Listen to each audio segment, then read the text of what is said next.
덥지요. 비가 와도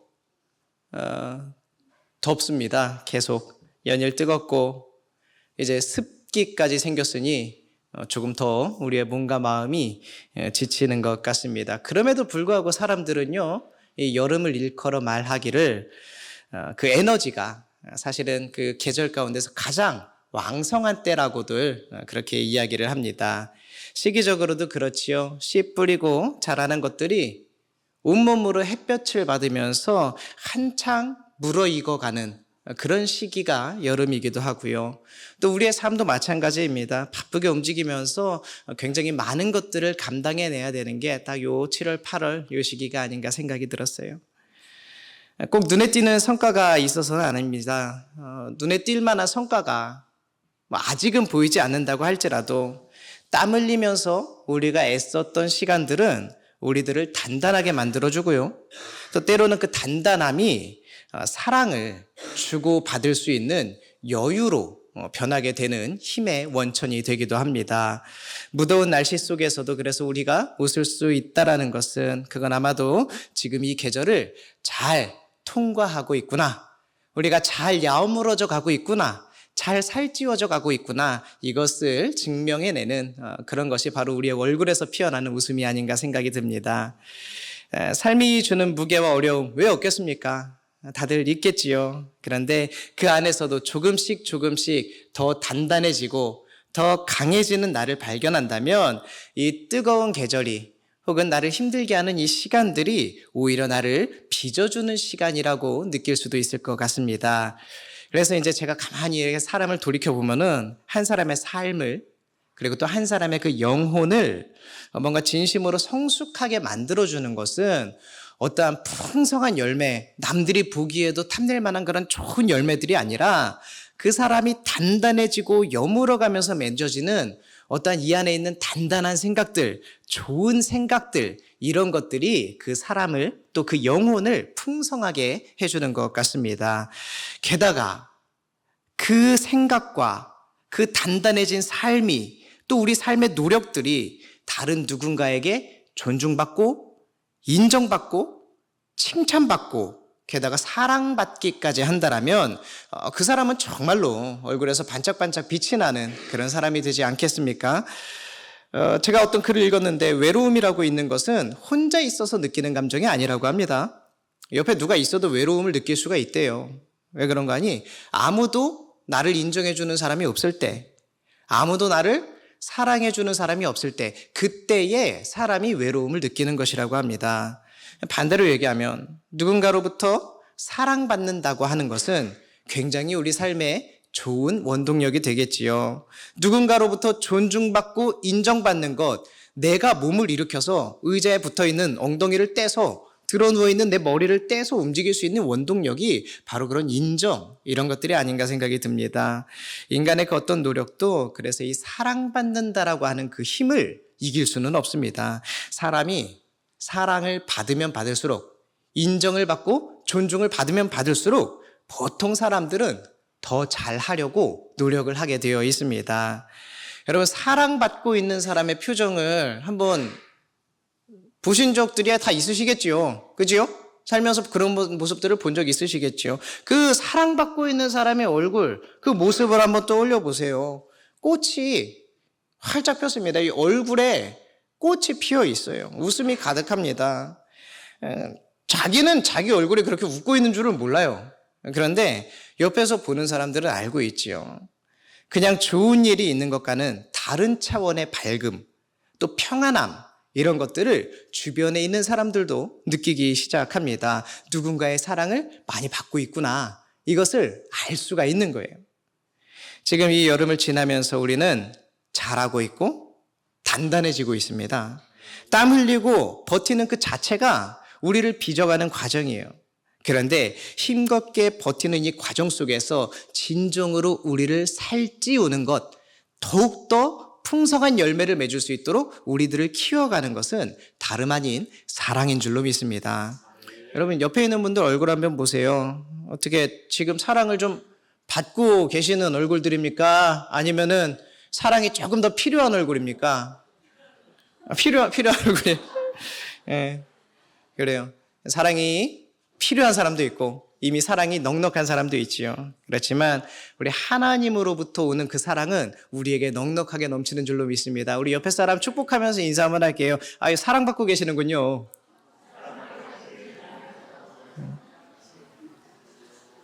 네. 사람의 얼굴이 꽃으로도 변할 수 있다는 것, 사람의 얼굴이 빛이 날 수 있다는 것, 사랑이 바로 그것을 가능하게 합니다. 우리 아까 전에도 찬송 불렀잖아요. 주의 얼굴 빛난 광채 내게도 비춰주시옵소서. 네. 주님의 얼굴이 여러분 왜 빛이 나겠습니까? 뭐 주님이 돈이 많아서? 아니지요. 권력이 있어서요? 아니지요. 주님이 사랑 그 자체이시기 때문에, 온전한 사랑, 바로 그것이 주님이시기 때문에 얼굴에서 빛이 난다라고 하는 거예요. 그래서 우리가 늘 얘기하는 거 있지 않습니까? 하나님은 사랑이십니다. 여러분 이거 꼭 기억하셔야 돼요. 믿음은요, 이성으로 내가 무슨 납득하고 생각해서 판단하는 것이 아니라 견딜 수가 없고 숨길 수도 없는, 감출 수 없는 그런 사랑에 깊이 빠져들어간다는 거예요. 사랑을 받고 그 사랑을 다시 내어 드리는 거죠. 그래, 다시 말하면 하나님을 우리가 믿는다고 하잖아요. 우리 성도잖아요. 우리 모두가. 우리들은 뭐냐면 하나님의 사랑을 부족함 없이, 모자람 없이 받고 있는 사람들이라는 겁니다. 하나님과 사랑을 나눈 그 기쁨, 이것은 받지 못한 사람은 알 수가 없는 사랑인 거예요.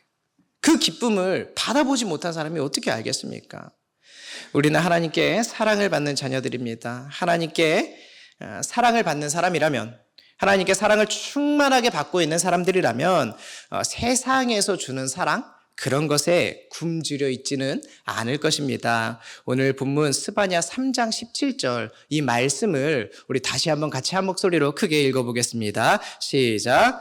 너의 하나님 여호와가 너희 가운데에 계시니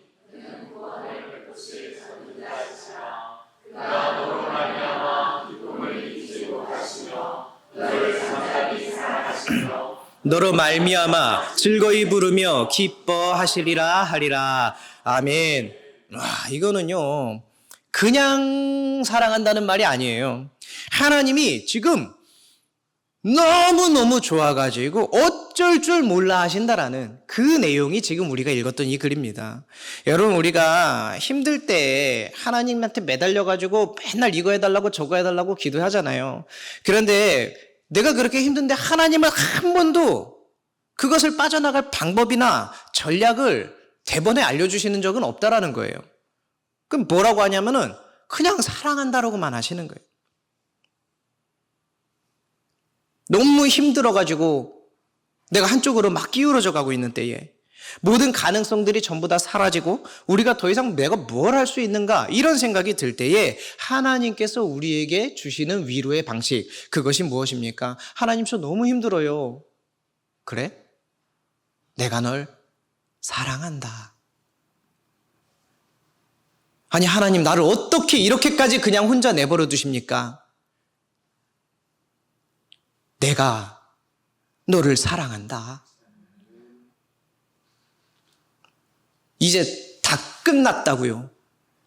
가진 게 아무것도, 남은 게 아무것도 없다고요. 그래? 내가 너를 사랑한다.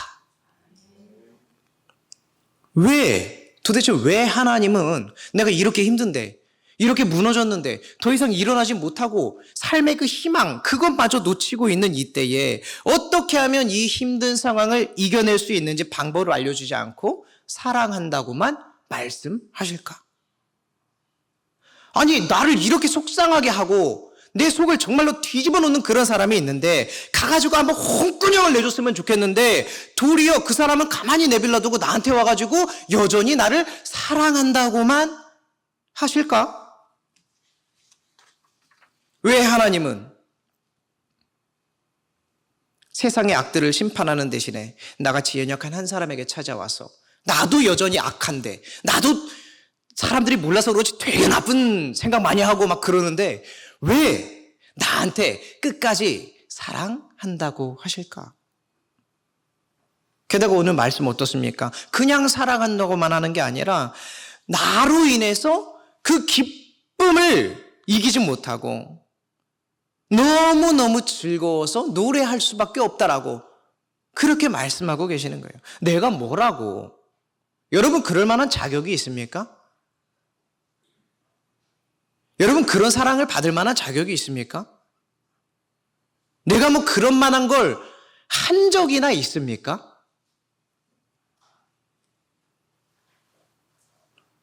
평상시 아이들을 칭찬을 많이 하잖아요.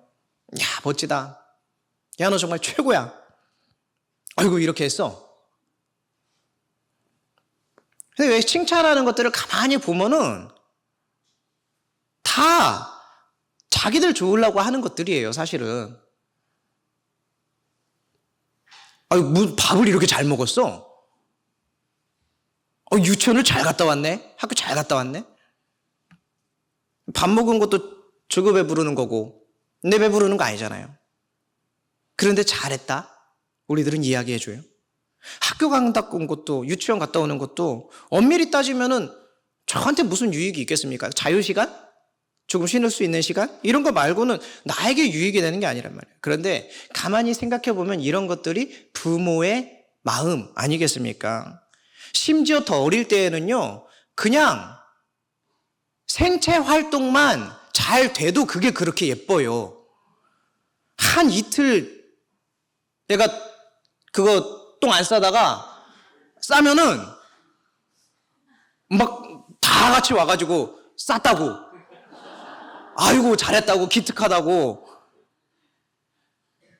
여러분 우리가 하나님께 뭘 하면은 될까? 뭘 하면 하나님이 기뻐하실까? 내가 뭐를 하면 하나님이 나에게 복을 주실까? 이런 것들을 염려할 필요가 하나도 없는 게 바로 이런 이유입니다. 여러분의 그 존재 자체로 하나님의 기쁨이 된다라는 겁니다. 그냥 있어도 좋은데, 예? 그냥 살아서 숨만 쉬고 있어도 뻐끔뻐끔 이렇게 숨만 쉬고 있어도 좋은데 이렇게 수요일 날 여기까지 나와서 하나님께 예배 드리고 있으니 얼마나 하나님께 큰 기쁨이 되겠습니까? 그런데 우리가 하나님 마음을 잘은 몰라요. 아마 잘 모를 거예요. 왜냐하면 저도 부모가 되고서야 이런 마음을 알았거든요. 그러나 내가 하나님의 마음을 알건 모르건 확실한 거는 내가 지금까지 이렇게 살아온 것은 여기서부터 내 감정이 아니고 고백입니다. 내가 지금까지 이렇게 살아온 것은 지금까지 하나님의 사랑을 입었고 그분의 사랑으로 인해서 여기까지 왔다라는 겁니다. 여러분 이 고백을 해내셔야 돼요. 여러분 사랑을 받는다라는 것 그것은 아주 귀하게 여김을 받는다라는 거예요. 아주 사랑하는데 함부로 할 수는 없어요. 내가 굉장히 좋아하고 사랑하고 이런 거를 함부로 대하지 않는다라는 거예요. 그 사랑을 확실하게 보여주는 말씀이 성경에 또 나와 있는데요. 이사야 49장에 보면 이런 말씀이 있습니다. 이사야 49장 16절에 내가 너를 손바닥에 새겼고 너의 성벽이 항상 내 앞에 있나니.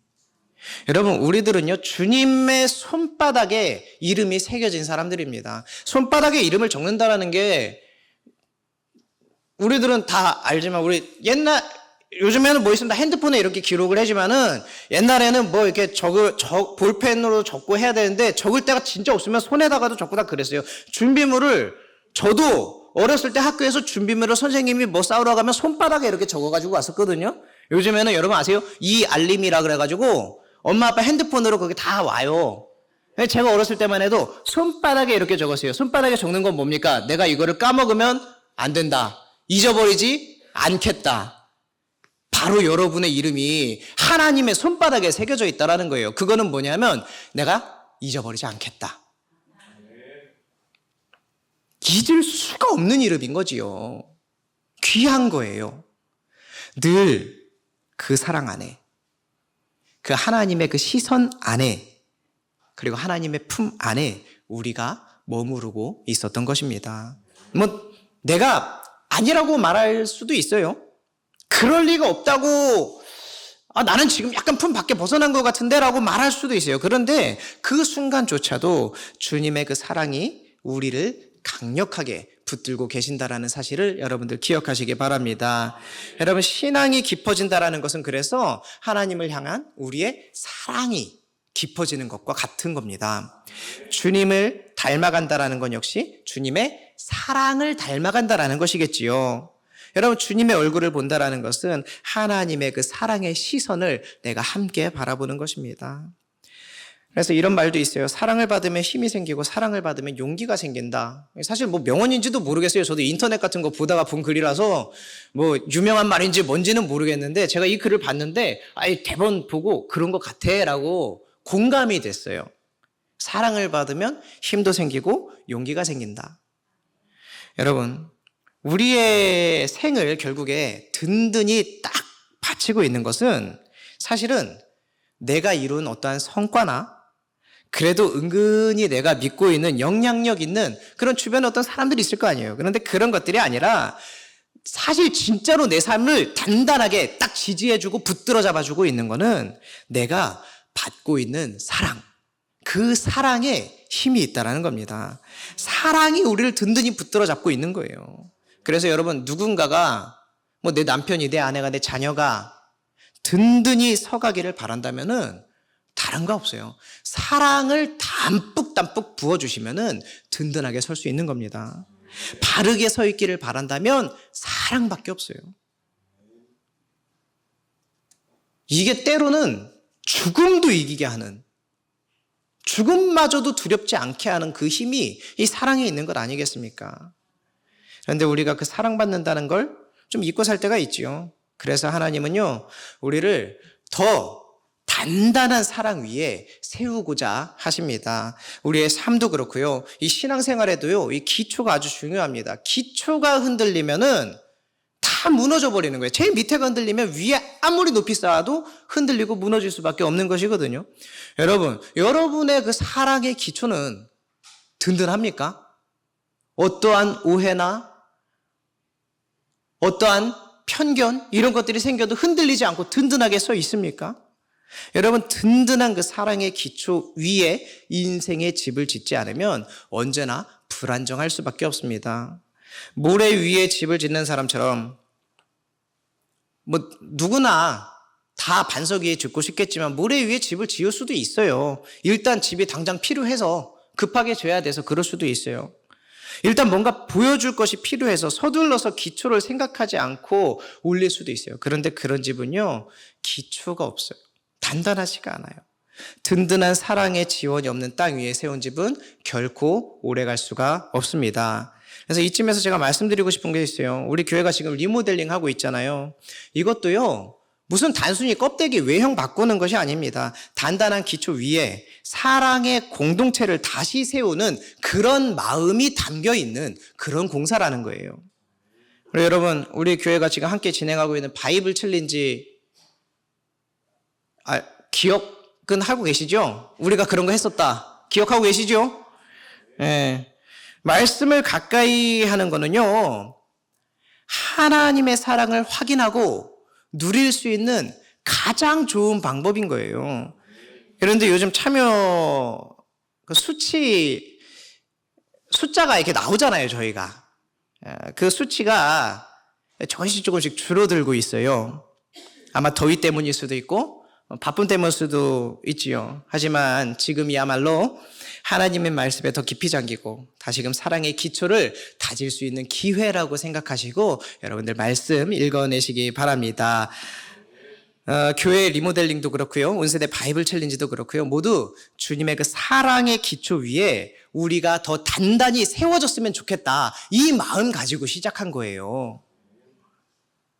이 모든 수고들이 결국은 우리 모두가 주님의 사랑을 더 온전하게, 더 완전하게 누릴 수 있도록 하기 위해서 지금 우리가 이런 것들을 하고 있다라는 거예요.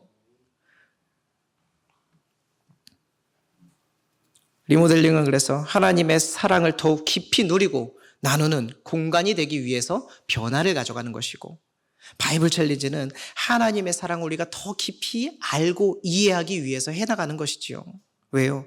주님의 그 넘치는 사랑을 내가 받고 있다. 이거를 자꾸 우리가 까먹으니까, 흔들리니까 반드시 기억하시기 바랍니다. 나는 지금 그 사랑을 넘치게 받고 있구나. 이 마음이 우리 가운데 있어야 돼요. 그래야 비로소 우리의 삶이 풍성해지고요, 하나님께 감사할 수 있는 삶을 살 수 있게 됩니다. 사람을 우리가 많이 만나잖아요.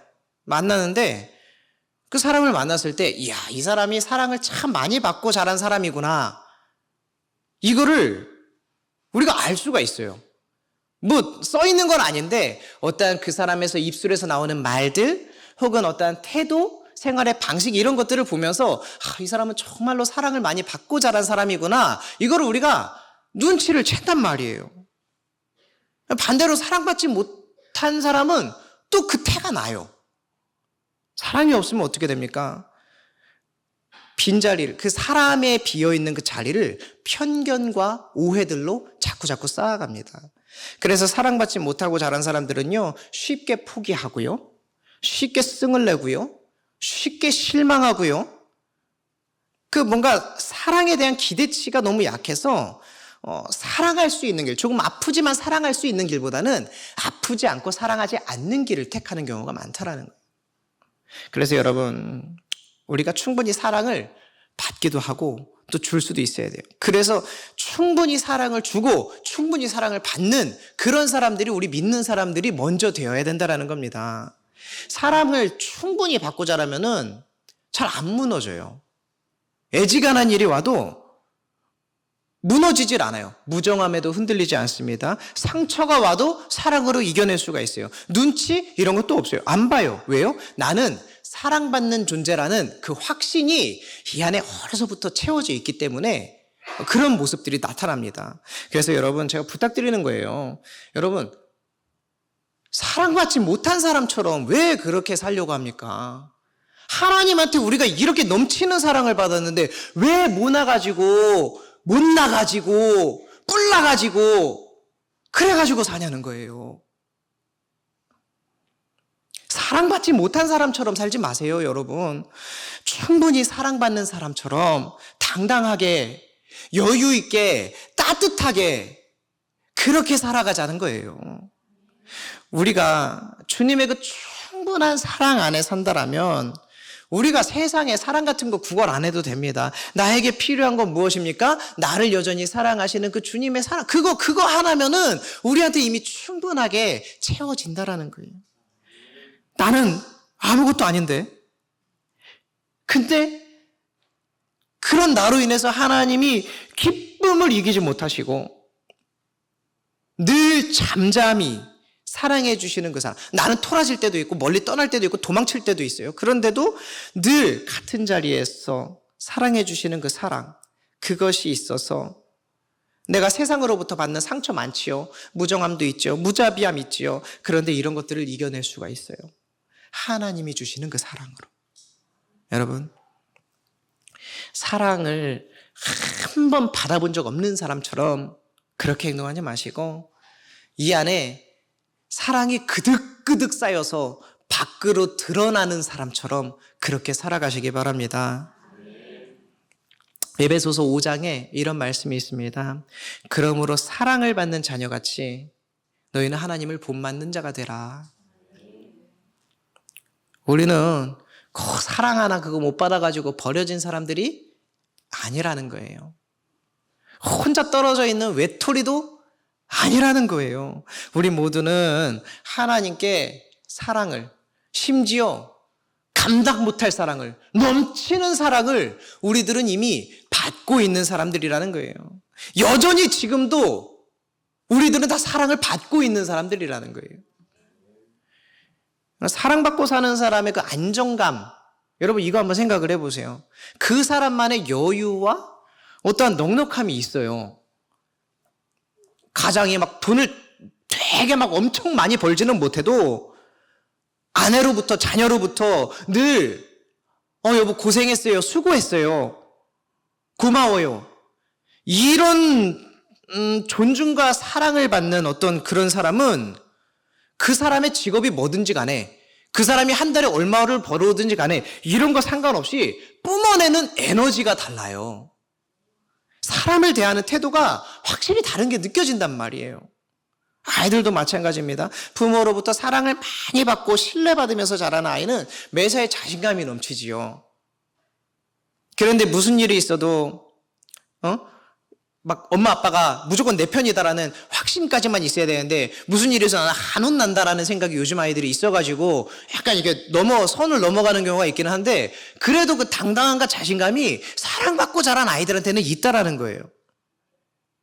그런데 그 확신이 없으면은요 아이들이 매사에 혼날까봐 두려워요. 뭐 엄마한테든 아빠한테든 선생님 누구한테든 그냥 혼날까봐 두려운 거예요.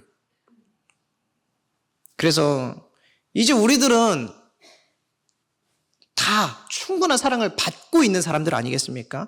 이제 우리들은 뭐가 숙제냐면 내가 이미 충분히 이 사랑을 받았는데 이 사랑을 어떻게 전할까? 이게 이제 우리한테는 늘 숙제인 거지요. 하나님을 근데 우리가 믿기는 믿는데 그 사랑은 충분히 못 누리면 그것도 아주 희한한 그리스도인 되는 거예요. 어떻게 내가 사랑을 해야 되나? 이것보다 어떻게 누구를 무엇을 미워해야 되는가 여기에 더 관심이 가요. 하나님을 믿긴 믿는데 사랑은 못 받고 그럼 그런 희한한 그리스도인 되는 거예요. 쟤는 하나님이 사랑하지 않을걸? 쟤는 하나님한테 벌 받을걸? 이런 것만 자꾸 눈에 들어오는 거예요. 하나님한테 벌 받는 거, 하나님한테 혼나는 거. 오늘 우리는요 주님께서 인정해 주시고 주님께서 기뻐해 주시는 사람들입니다. 나 같은 것도 하나님이 인정해 주시고 기뻐해 주신다라는 거예요.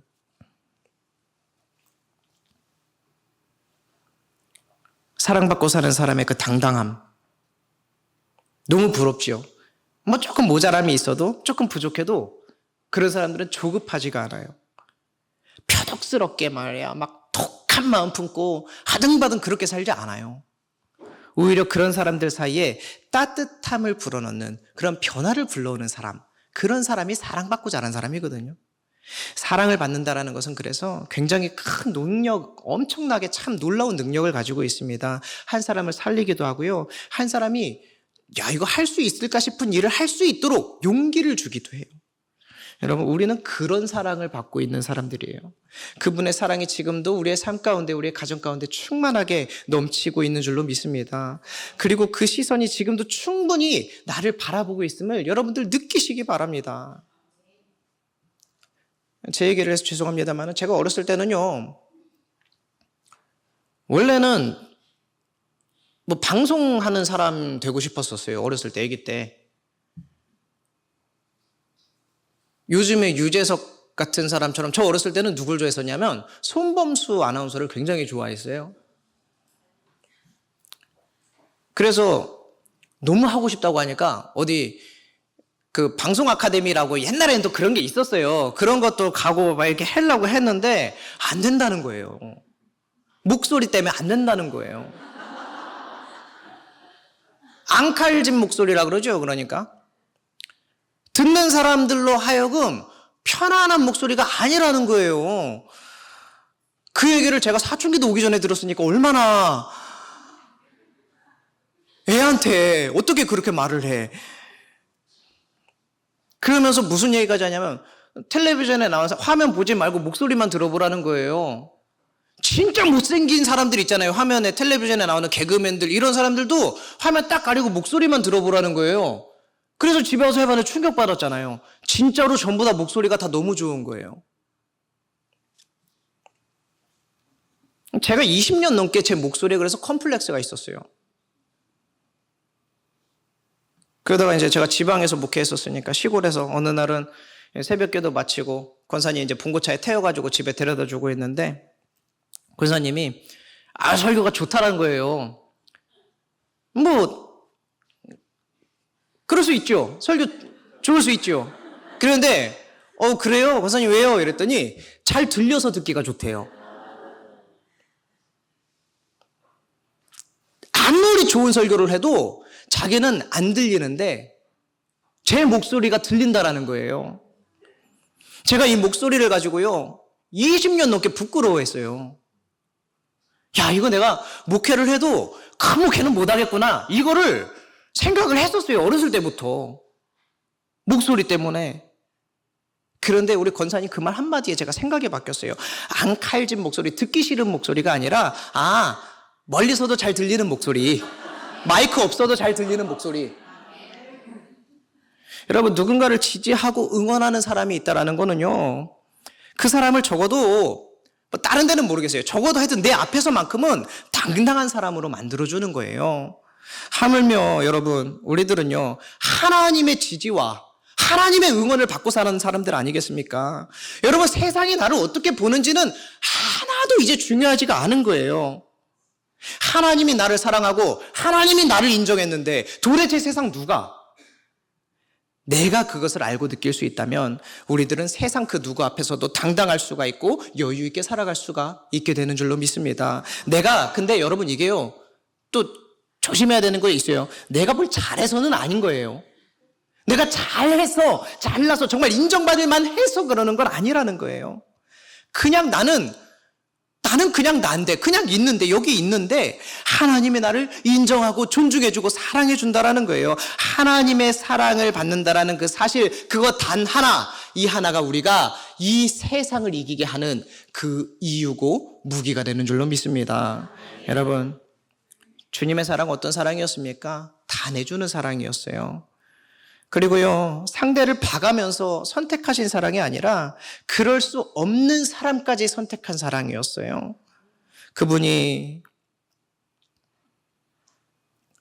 이런 나를 인정해주고 잘한다고 띄워주고, 비행기 태워준다 그러잖아요. 잘한다고 해주고 칭찬해주고 사랑한다 그러고, 막 어쩔 줄을 몰라서 나만 보면 너무 좋아서, 어이구 그런데 얘가 교회까지 나왔네, 어이구 그런데 얘가 성경까지 읽었네.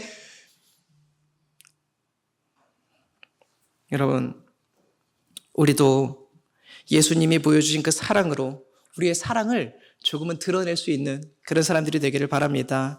여러분, 이제는 여러분들 아시겠어요? 여러분, 하나님의 사랑을 내가 지금 충분히 받고 있구나, 이거 여러분 아시겠습니까? 여러분, 이거를 마음속에, 아까 하나님이 여기 이름 새겨놨다 그랬잖아요. 누구 이름을, 내 이름을 여기 손바닥에, 하나님 손바닥에 새겨놨다 그랬잖아요. 우리는 그걸 새겨놔야 돼요. 하나님이 나를 사랑해. 그것이 있어야 여러분 우리의 삶에 여유가 생기고요, 행복해지고요, 하나님께 감사할 수가 있어요. 그 믿음이 어떤 두려움에도 어떤 어려움에도 우리가 낙심하고 좌절하지 않고 당당하게 헤쳐나가도록 해주는 힘이 되는 거예요. 여러분, 우리는 주님의 사랑을 입은 자들입니다. 옆에 사람 다시 한번 보세요. 아직도 사랑이 필요한 얼굴입니까? 아니죠. 지금 보니까 아니죠. 사랑받는 얼굴 맞지요? 예. 우리는요, 주님의 사랑을 입은 자들이 맞습니다. 그리고 우리 교회는 그 사랑 위에 세워진 지금도 하나님께 기쁨이 되는 공동체인 줄로 믿습니다. 여러분, 충분하게 사랑을 받고 사는 사람처럼 이제 우리도 서로를 용납하는데 넉넉함이 있기를 바라고, 또 그 사랑으로 내 이웃과 이 시대를 넉넉하게 섬기면서 살아가는 저와 여러분, 그리고 우리의 삶, 우리의 가정, 그리고 우리 동수원교회가 되기를 주님의 이름으로 축원합니다. 기도하겠습니다. 할렐루야. 은혜가 풍성하신 아버지 하나님, 오늘도 우리를 사랑하신다는 그 말씀 앞에 섭니다. 내가 뭘 해서가 아니라 존재 자체로 기뻐하신다고 하는 그 주님의 사랑을 믿습니다. 그 사랑을 잊지 않게 하시고 사랑받는 사람처럼 당당하게 따뜻하게 살아가게 하여 주시옵소서. 주님 주신 이 말씀 붙들고 남아있는 한 주간의 삶도 주님의 기쁨이 되는 삶을 살게 하여 주시옵소서. 감사드리며 예수님의 이름으로 기도드리옵나이다. 아멘.